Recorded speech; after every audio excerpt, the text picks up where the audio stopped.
David Charles Hahn, known as the radioactive Boy Scout, was an American teenager who gained notoriety for attempting to build a homemade nuclear reactor in his mother's backyard in Michigan. Born on October 30th, 1976, he became fascinated with nuclear science at a young age, particularly after pursuing the Atomic Energy Merit Badge in the Boy Scouts.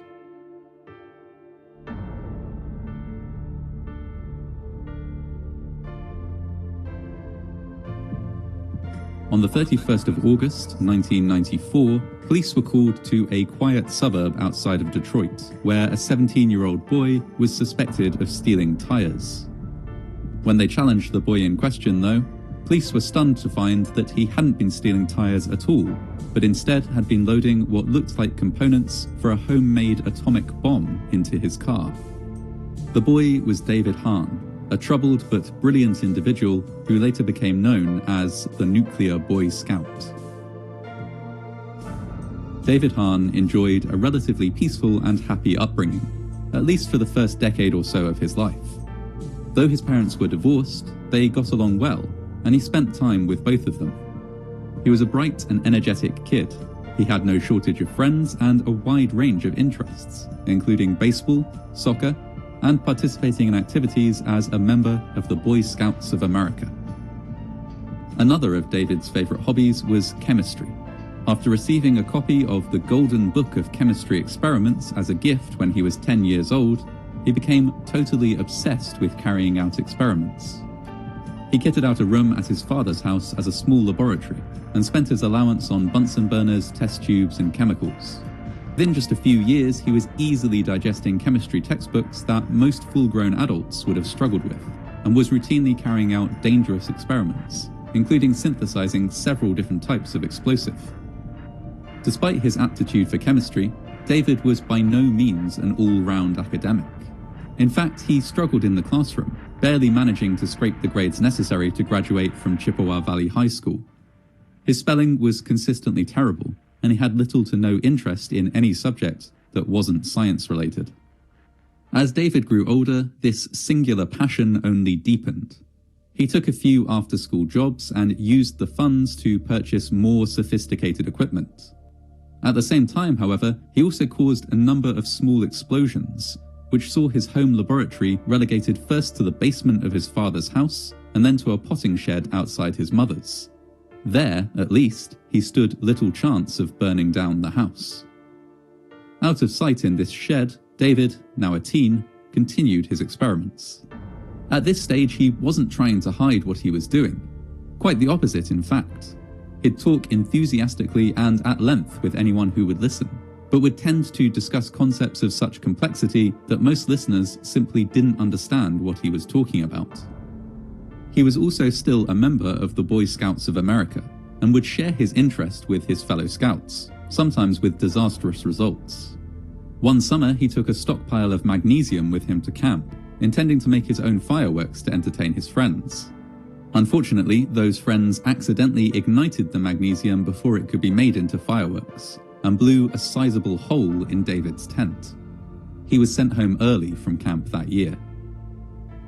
Despite this and several other similar setbacks, David was still keen on scouting, and was in fact working his way towards the status of Eagle Scout. To do this, he would need to earn 21 merit badges. Merit badges serve as markers of achievements within the Boy Scout organization. They are typically given when a scout can demonstrate mastery of a certain topic or skill, be that wilderness survival, knot tying, canoeing, needlework, or any one of hundreds of other activities. David's interest in science naturally led him to seek a badge in atomic energy. The requirements for this badge were pretty simple. All he had to do was draw a diagram explaining nuclear fission, make a model reactor out of a juice can, and take a tour of the local hospital's radiology unit to learn how radioactive materials were used in medicine.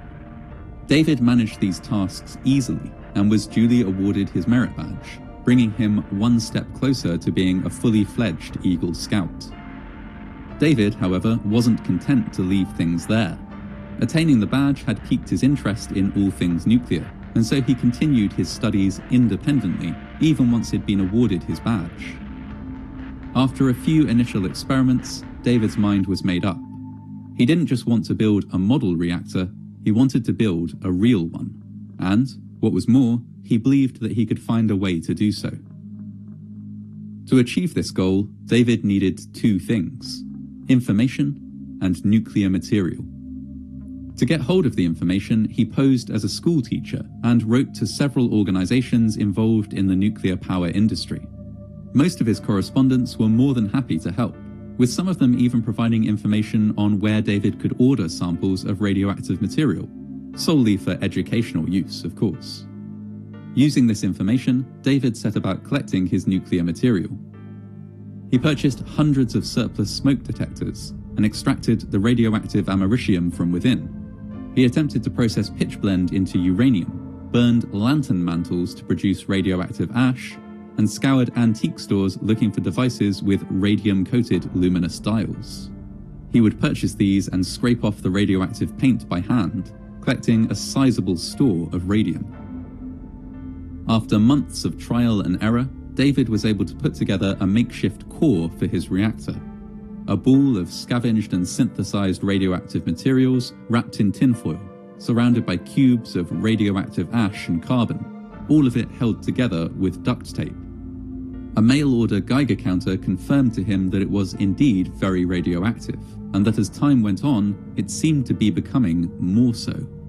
David was delighted with the results.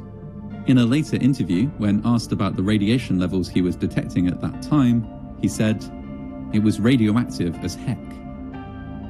It was clear that David knew what he was doing was risky, but perhaps that he wasn't aware of just how risky it was. The precautions he took were relatively light. He wore a lead apron, threw away his clothes after each session in the lab, and hung a misspelled warning sign on the door of the shed. A breeder reactor, the type of reactor that David was trying to build, not only generates energy, but also converts non-fissionable material into fissionable fuel that can then be used to generate more energy in turn.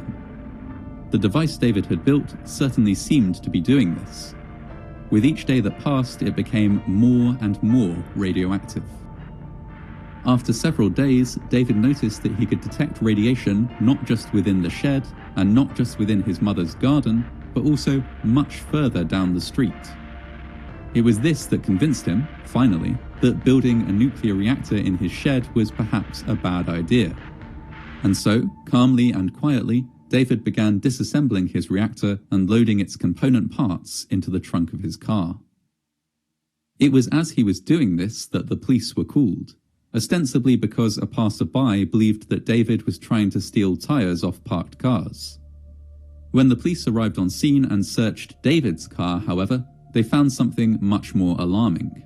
Inside was a wide array of scientific equipment which David warned them was radioactive. Fearing that what they were looking at was a bomb, the police called the FBI and summoned bomb disposal experts to the scene. The car was seized and David was questioned at length. Nobody could quite comprehend what he had been doing, and he was very careful about what he told the police, only initially providing them with his father's address. This meant that his radioactive shed remained standing and unguarded for several months before authorities became aware of its existence and what David had gotten up to there. During this time, it is thought, David's mother quietly disposed of several pieces of equipment stored there by throwing them out alongside the regular household garbage. When the shed was investigated, it was found that background radiation levels there were more than 1,000 times higher than the norm. The whole thing was sealed off and painstakingly demolished at a cost of around $60,000. Every single piece of the shed and its contents was sealed inside metal barrels and transported out to Utah to be buried in the desert alongside waste products from the manufacture of atomic weapons.